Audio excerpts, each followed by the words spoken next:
otra de las cosas que nosotros creemos como creyentes, y aunque digo como bautistas del sur, porque somos bautistas del sur, digo todo creyente que tenga como base la Biblia va a creer esto que nosotros creemos. Creemos que la salvación es para siempre, no se pierde. Eso está enseñado en la palabra de Dios de una manera explícita e implícita a través de toda la Biblia. O sea, la salvación no se pierde.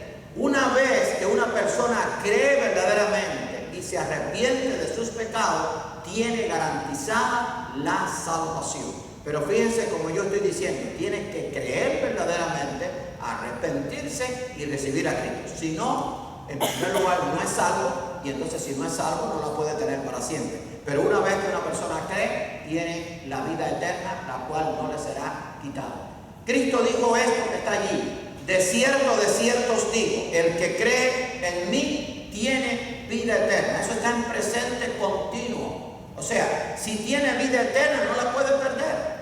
O sea, el que cree en Cristo tiene vida eterna. Déjenme decirles algo que a veces nosotros no lo decimos, quizás porque algunos no lo pueden entender, pero usted y yo somos eternos desde que creímos en Cristo. Porque la muerte, ¿sabe lo que es la muerte? Es un suspiro. Y después pasamos a la eternidad. Así que somos eternos. No eternos en el sentido de que Dios es eterno. Somos eternos porque hemos creído en Cristo y Dios nos ha dado la bendición de poder alcanzar la eternidad. Pero Cristo dijo: el que cree en mí tiene vida eterna. Ahora, este pasaje que está ahí en Juan 10, que fue parte de lo que leímos, dice: mis ovejas oyen mi voz y yo las conozco y me siguen y yo les doy vida eterna. Está hablando Jesucristo. Y no perecerán jamás, ni nadie las arrebatará de mi mano. Y si usted sigue leyendo, dice: ni tampoco las arrebatarán de la mano de mi Padre. O sea, cuando una persona cree, Cristo lo toma de su mano y el Padre. ¿Quién se lo puede quitar? Nadie. Por eso es que es triste que algunos llamados evangélicos, aunque claro, esto no tiene que ver nada con la salvación, creen que la salvación se puede perder. Hermano, no. La salvación no se puede perder si usted ha creído verdaderamente, porque si no, entonces la palabra de Dios se contradice. O sea, estamos agarrados de la mano del Padre y de la mano del Hijo. Ahora, para que Dios nos agarre, el Padre y el Hijo nos agarre de su mano y nos garantice la vida eterna, hay que creer verdaderamente y arrepentirse. No creer. Hago una encuesta, pregúntale a la gente de allá afuera. La mayoría, yo le diría el 95% dice que creen en Dios, pero no tienen vida eterna, porque el problema no es creer, sino creer verdaderamente. El apóstol Pablo enseñó lo siguiente allí escribiendo los Efesios: en él también vosotros, habiendo oído la palabra de verdad, el evangelio de vuestra salvación, y habiendo creído en él, fuisteis sellados con el Espíritu Santo de la promesa.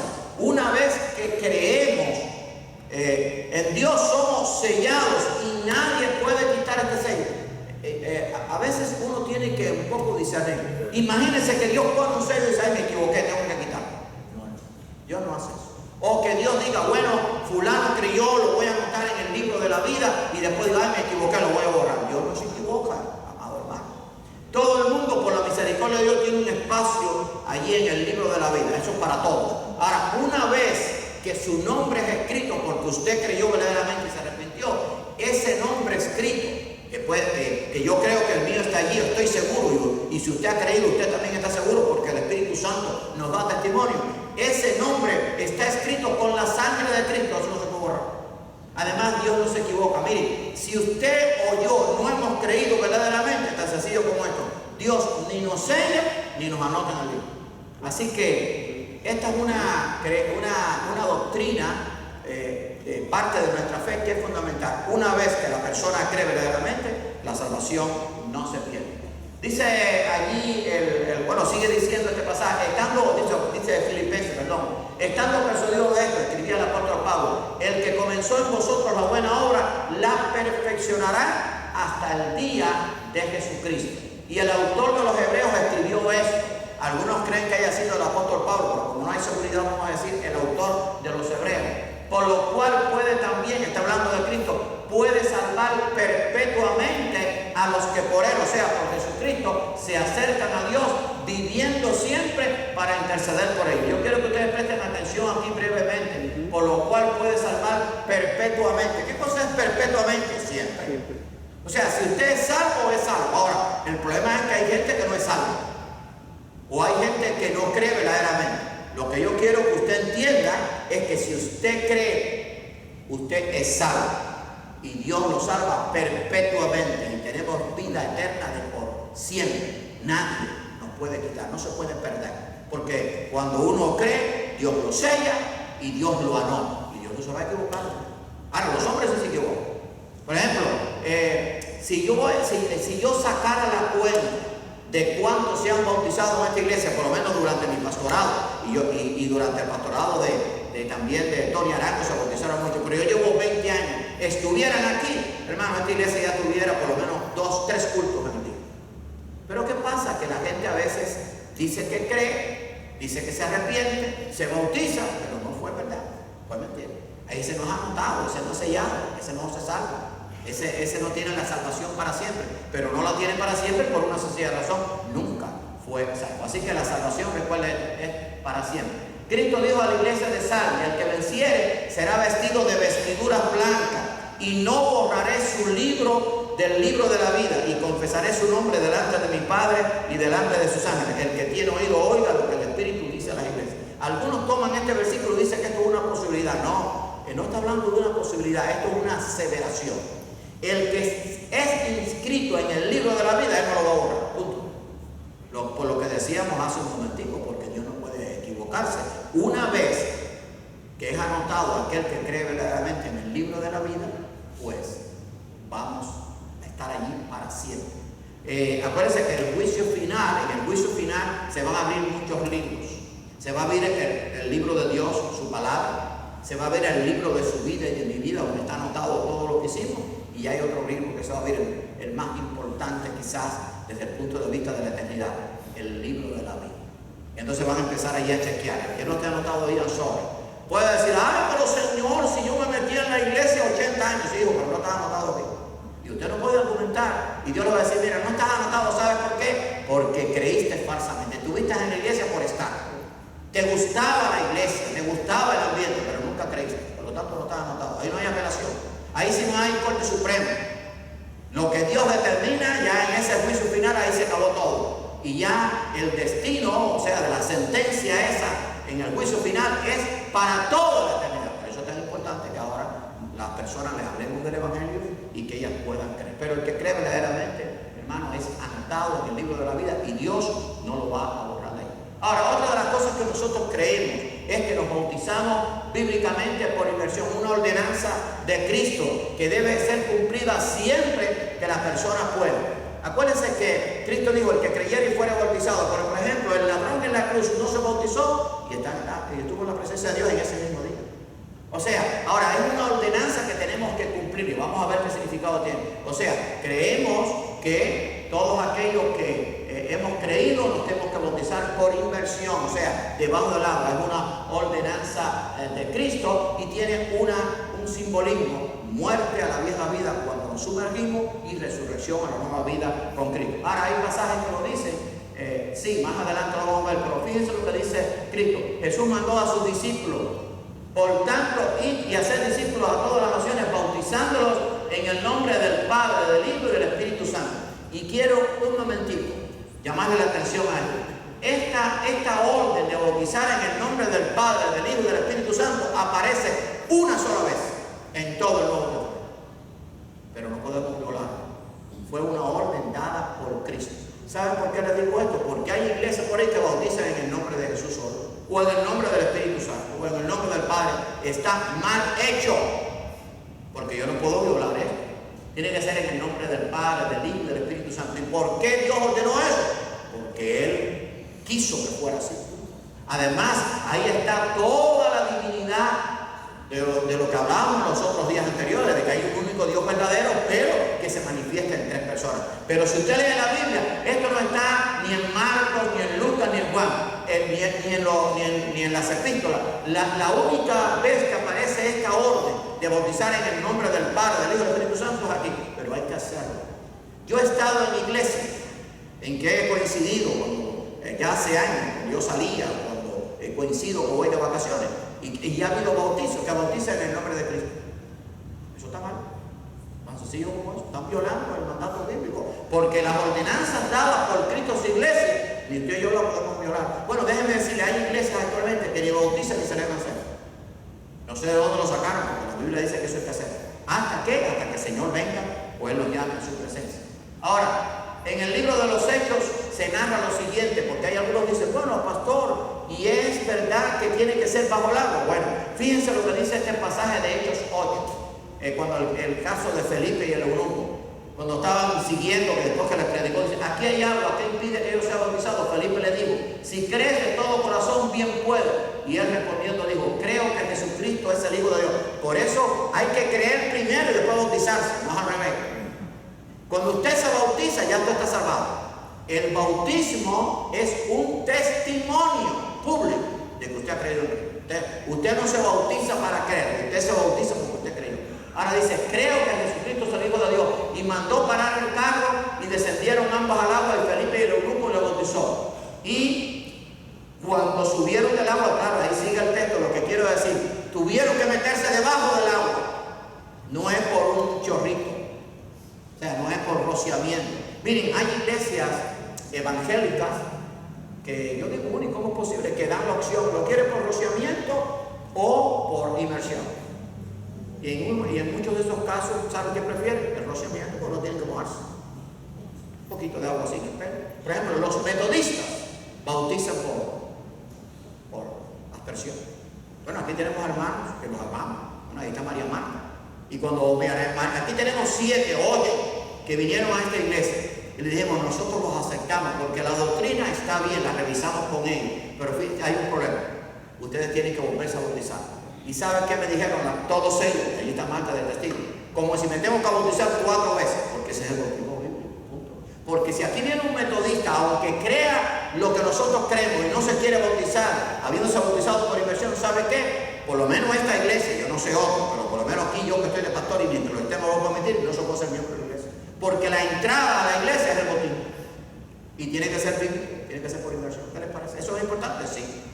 Cristo lo ordenó y tiene un simbolismo que lo vamos a ver allí, así que eso es muy importante. El apóstol Pablo escribió, sepultado con él Cristo en el bautismo. ¿Cómo usted es sepultado? No se mete debajo del agua. No se puede sepultar por aspersión. O usted ha visto a algún muerto que lo entierren echándole un poquito de tierra en la cabeza. Eso no existe.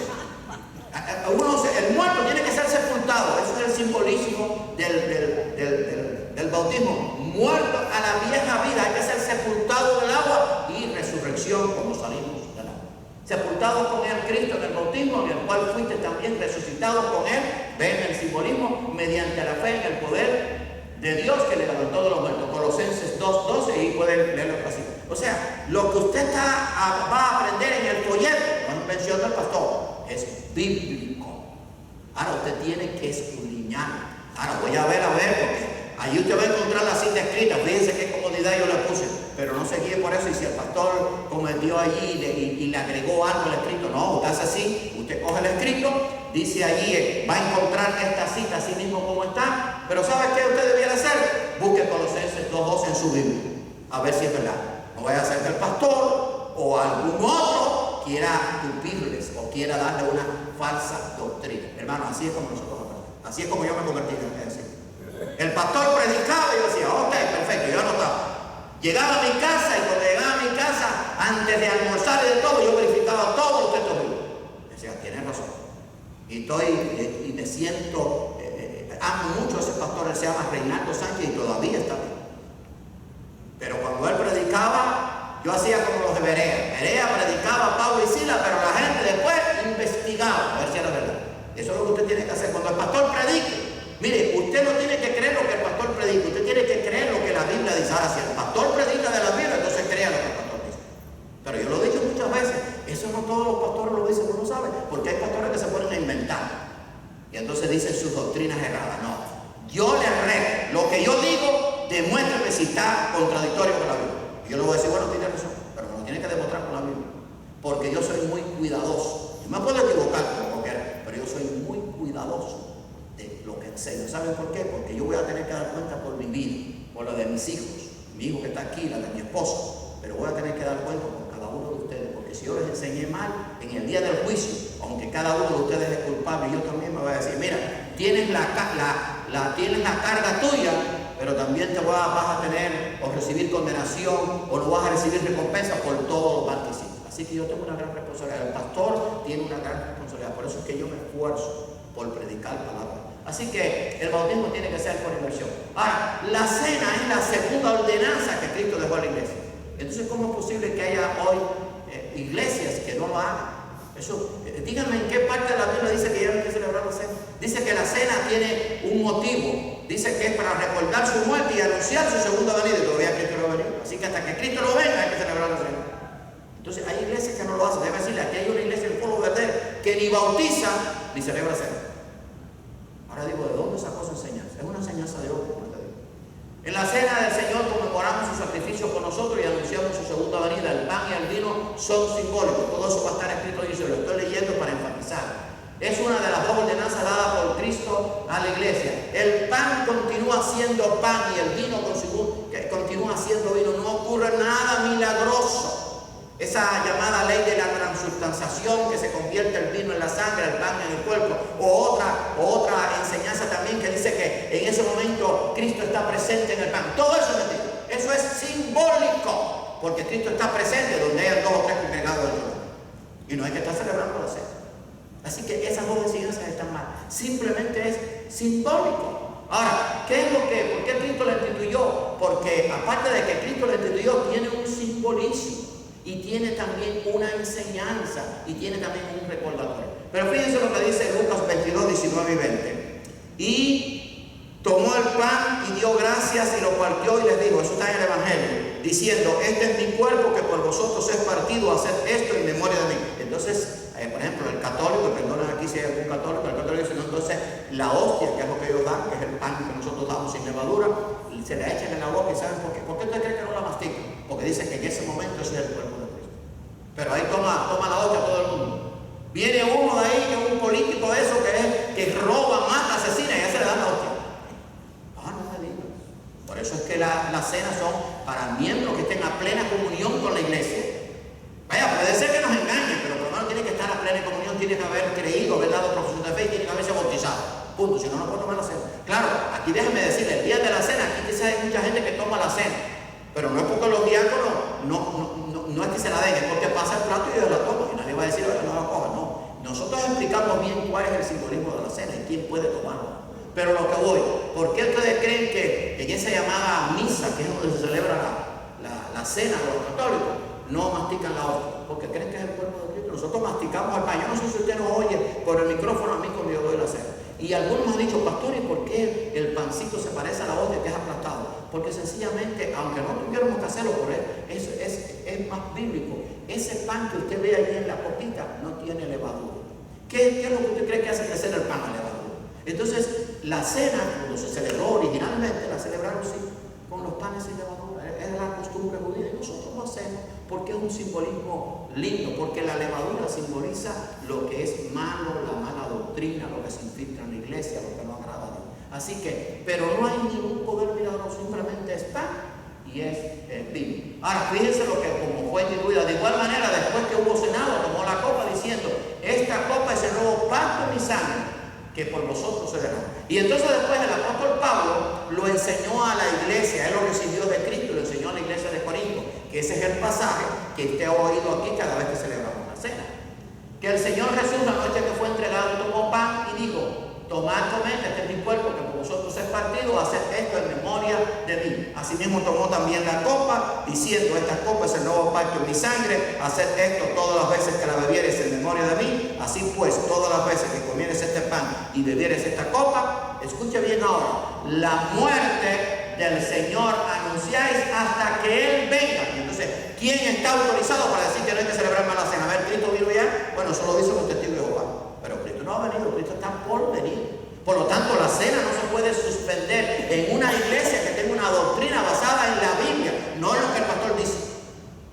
Y yo me doy gracias a Dios porque esto va a salir en internet. Es más, ya los 2 primeros días están en internet, para que la gente sepa lo que nosotros creemos.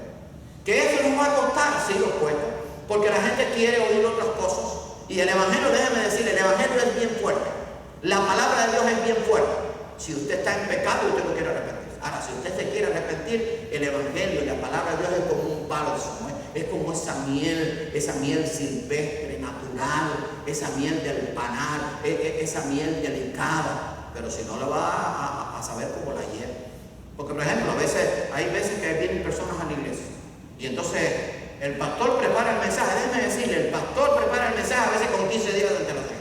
Y viene uno y ese día tocó hablar, por ejemplo, de la fornicación y el adulterio. ¿Y usted está en fornicación y adulterio? Claro que usted, eso le va a entrar ahí como una espada que lo va a exprimir. Entonces, ¿cómo se para esa? Mire, ya anuncié, lo voy a hacer. El próximo domingo, mañana y tarde, voy a hablar acerca de la idolatría. Ya lo dije al principio de la campaña. Bueno, quizás ese día venga alguien y dice, pero ¿cómo van a hablar de esto? Pero si tú estás en idolatría, sorry. ¿No habla la Biblia de idolatría? Sí. ¿No hay que enseñarlo? Sí. Entonces yo lo voy a decir. ¿Cuál es el problema? Entonces a veces la gente, ¿por qué la gente va quizás a otros lugares? Porque oyen lo que quieren oír. Entonces el pastor tiene cuidado de no decir, para no reír a nadie, que todo el mundo se sienta bien. Si tú eres adulto, te sientes bien. Si eres fornicario, te sientes bien. Si eres idólatra, te sientes bien. Si eres budista, te sientes bien. Lo que sea. Es un evangelio motivacional que sirve para todo el mundo. Ese evangelio está a la orden del día. Pero el evangelio bíblico no es así. Así que esta ordenanza hay que hacerlo hasta que Cristo venga. Sin embargo, hay iglesias que ya lo están haciendo. Ahora, creemos en el cielo, el infierno y la mortalidad del alma. Hay creyentes, entre comillas, que no creen ni en el cielo ni en el infierno, ni tampoco en la inmortalidad del alma. Entonces yo digo, bueno, entonces ¿qué creen? Bueno, hay algunos que dicen, yo quiero el oro aquí ahora. Bueno, no escucharon el primer día, creo que fue, a esta falsa profetisa Ana Méndez Ferrer, que dice que vamos a ser reyes y sacerdotes aquí y ahora. No me diga. Entonces usted sabe más que la Biblia, porque que yo sepa, eso va a ser en el reino eterno de Dios. Eso está en Apocalipsis. Entonces la gente ya no cree en el cielo lo quieren aquí. Entonces un avión de 5 millones, tener no sé cuántos millones en el banco, tener una casa. Miren, un día fue alguien a mi casa a arreglarle creo que fue ¿cómo se llama? Roberto, supongo que su hijo, ¿cómo se llama? Bueno, fue allá a la casa y entonces él había estado en otras casas de otros pastores. Y digo, yo no puedo creer que usted vive aquí. Bueno, ¿y qué es lo que pasa con esta casa? Que no es una casa que se puede vivir como muy corriente. Sí, pastor, pero es que yo veo que usted no tiene nada de ¿cómo se llama? De que sea de mucho valor, de mucha incumbencia, de una mansión. No, yo vivo igual que la mayoría de la gente de la iglesia. O quizás viva inferior en ese sentido a algunos de la iglesia. ¿Por qué? Porque había estado él haciendo unos arreglos en una casa. Dijo, mire, esta llave que yo le estoy poniendo a usted, esa no la pone él ni en el patio. Las llaves que yo le puse a ese hombre, a esa persona en su casa, valían 400 o 500 dólares cada llave. Entonces, claro, el cielo lo quieren aquí ahora, no quieren hablar del cielo allá, porque ellos aquí están viviendo como reyes. Claro, van a tener que dar cuenta de eso. Pero nosotros creemos en el cielo, en el infierno, en la mortalidad del alma. Y como dice ahí, tristemente, muchos falsos maestros dicen, conocen la Biblia, niegan la existencia del infierno y que el hombre tenga un alma inmortal, es decir, una parte espiritual y eterna que fue dada por Dios a crear. Ahora, ¿qué dice la Biblia en cuanto a la parte espiritual del hombre? Bueno, entonces dijo Dios, hagamos al hombre a nuestra imagen, conforme a nuestra semejanza, y creó Dios al hombre a su imagen. A imagen de Dios lo creó, varón y hombre lo creó. Eso usted lo puede verificar en su Biblia, está en Génesis 1, 26, 25. Búsquelo. No se guíe por lo que está allí en el escrito, busque esa cita. Usted lo ha leído 1000 veces. Ahora, ¿en qué iba a ser la semejanza de Dios con el hombre si Dios es espíritu? Bueno, precisamente viene explicado. Tenemos que tener presente que Dios es espíritu y la única semejanza con él del hombre tiene que ser en la parte espiritual. Dios en su infinito amor al crearnos quiso darnos una parte espiritual que no muere, que es inmortal, porque Él le plugó o le plugo hacerlo, porque Él quiso compartir esa parte de su gloria con nosotros. Eso, los animales no tienen alma, por eso no tienen que dar cuenta a Dios, pero nosotros sí. Así que Cristo enseñó esto, sí, ahí lo dice en Mateo 10:28, y no temáis a los que matan el cuerpo, mas el alma no puede matar. Mire, le voy a decir algo, y lo digo porque yo los amo en el sentido de que siento compasión por ellos. Los testigos de Jehová no creen ni en el infierno ni en el alma. Pero ¿saben qué? Tristemente tienen falsa doctrina. Porque su Biblia, que se llama Nuevo Mundo, no se ajusta a la verdad bíblica. ¿Por qué? Porque está distorsionada, está alterada por sus falsos profetas. Ellos no creen en la inmortalidad del alma, ellos creen que uno es como un pollo, se murió y punto. No creen en el infierno. Mire, déjeme decirle algo, y después usted diga, pastor, yo lo voy a averiguar y averigüe. Cristo habló más del infierno que del cielo. ¿Qué le parece? Porque Él quería que la gente reaccionara. Oye, hay que prepararse, porque después de que yo celebre el juicio, nadie te va a sacar de ese lugar triste de tormento, de un tormento. Pero Dios nos creó con un alma inmortal. El apóstol Juan le fue mostrado allí en el Apocalipsis, y vi las almas de los decapitados por causa del testimonio de Jesús y por la palabra de Dios, los que no habían adorado a la bestia ni su imagen. ¿Quién es lo que estaba viendo Juan allí debajo del altar? A las almas de los decapitados. Pero si los decapitados ya se quedaron en la tierra, por eso eran las almas. Y esas almas, si usted sigue leyendo el pasaje, tenían la capacidad de hablar, de desear, de decir cuáles eran sus deseos. Entonces, el alma es la que tiene esa propiedad. Por eso es que cuando una persona muere, tiene que primero irse el alma, porque el alma es lo que le produce la vida. No es la sangre, sí, ok, si le quita la sangre, se muere. Pero el alma es lo que usted le hace sentir. Mire, los mayores sufrimientos del hombre no son físicos. Y le voy a poner un ejemplo, porque esto tiene que ver con el alma. Vamos a suponer, bueno, yo le pregunté anoche cuántos tenemos hijos. Bueno, la mayoría de los que estamos aquí tenemos hijos. Si usted lo agarra a unos de estos extremistas musulmanes, ahora que acabaron de cortar la cabeza a otro, y usted le dice, bueno, ¿qué usted prefiere? ¿Que te cortemos la cabeza a ti y te torturemos, o que se lo hagamos a un hijo tuyo? No me la cortas a mí rápido. Porque usted va a sufrir más espiritual, aunque no le corten la cabeza a usted, si se la corta a un hijo suyo. Bueno, es porque tenemos un alma. El alma es lo que siente verdaderamente. Los mayores sufrimientos del hombre no son físicos, son espirituales. Por ejemplo, el amor y los sentimientos más bellos no son materiales, son espirituales. El amor proviene de Dios, pero es espiritual. El odio también tiene que ver, no tiene que ver con la materia. El odio tiene que ver con influencias espirituales malignas de Satanás. Pero el odio, a ver, descríbame el odio en el sentido de cómo es, a ver cómo se manifiesta. Es un bichito, cómo funciona. No, el odio es algo, es un sentimiento. Porque la parte espiritualmente es más importante. Por eso Dios nos creó un alma. Y esa alma o puede agradar a Dios o no puede agradarle. O esa alma puede estar en la presencia de Dios o en una eterna condenación. Así que allí se enseña. ¿Para qué enseña la palabra de Dios acerca del cielo y del infierno? En el libro de Daniel encontramos lo siguiente. Fíjense, en el Antiguo Testamento. Y muchos de los que duermen en el polvo de la tierra serán despertados. Unos para vida eterna y otros para vergüenza y confusión perpetua. O sea, Daniel ya estaba hablando de la resurrección. Unos para vida eterna y otros para vergüenza y confusión perpetua. O sea, estaba hablando de un lugar de eterna felicidad y de paz que es el cielo con Dios y un lugar de tormento. Así que allí también en el juicio de las naciones, eso está registrado en el Evangelio de Mateo. Jesús dijo, y pondrá, que pueden verificar en su Biblia, las ovejas a su derecha y los cabritos a su izquierda. Entonces el rey dirá a los de su derecha, venid benditos de mi Padre, heredad del reino preparado para vosotros desde antes de la fundación del mundo. Entonces dirá también a los de la izquierda, apartados de mí, malditos, al fuego eterno, preparado para el diablo y sus ángeles. E irán estos al castigo eterno y los justos a la vida eterna. O sea, el Señor está hablando bien claro de que hay dos lugares en la eternidad, un cielo y un infierno. Y entonces hoy falsos profetas están poniendo en duda o están echando por tierra lo que Cristo dijo. Ahora, claro, a la gente no les gusta que le hablen del infierno, pero no enseñó Cristo del infierno, dígame sí o no.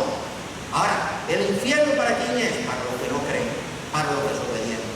Ahora, el cielo es algo maravilloso, pero tú tienes que creer, tienes que arrepentirte y tienes que vivir de acuerdo a la palabra de Dios. Porque si no te vas a ir por el infierno, no solo. Dios no puede ser juzgado. Así que ahí está bien claro que Cristo habló. Y el cielo, el infierno, perdón, fue creado para el diablo y sus ángeles y para todos aquellos que siguen al diablo y sus ángeles en rebeldía contra él. Pero el cielo y el infierno están enseñados en la Biblia por el propio Señor Jesucristo. En el libro de Apocalipsis encontramos lo siguiente, y el diablo que los engañaba, escuche bien este pasaje, y el diablo que los engañaba fue lanzado en el lago de fuego y azufre, donde estaba la bestia y el falso profeta. ¿Sabe qué tiempo hacía que ya estaban la bestia